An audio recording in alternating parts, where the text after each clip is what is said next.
Qualche anno fa, noi di Matearium abbiamo casualmente scoperto la storia di Marta, mistica ribelle del Seicento. In questo podcast ti racconteremo come la sua vicenda storica si è trasformata in una riflessione sulla scrittura e sulla drammaturgia ricca di infiniti spunti.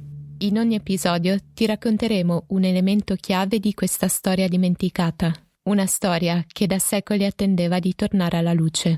Ti parleremo delle reliquie, del processo dell'Inquisizione, dei viaggi agli inferi e in paradiso di questa santa vivente che si presentava alle sue seguaci come la quarta persona di Dio. Ogni puntata del podcast sarà accompagnata da una fonte storica che ti permetterà di approfondire i temi trattati.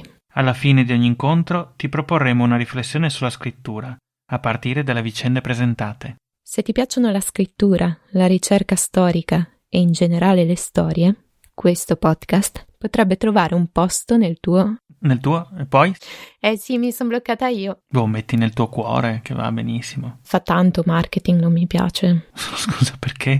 Allora metti spirito, dato che si parla di Inquisizione. Vabbè, dai, secondo me lasciamo così che alla fine tanto si capisce lo stesso.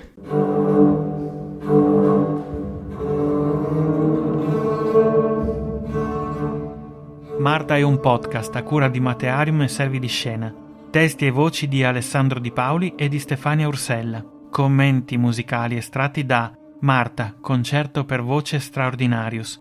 Composizioni di Matteo Sarcinelli interpretate da Laura Giavon e Davide Ceccato. Progetto realizzato con il contributo della Regione Friuli Venezia Giulia e dell'Associazione Saltarello.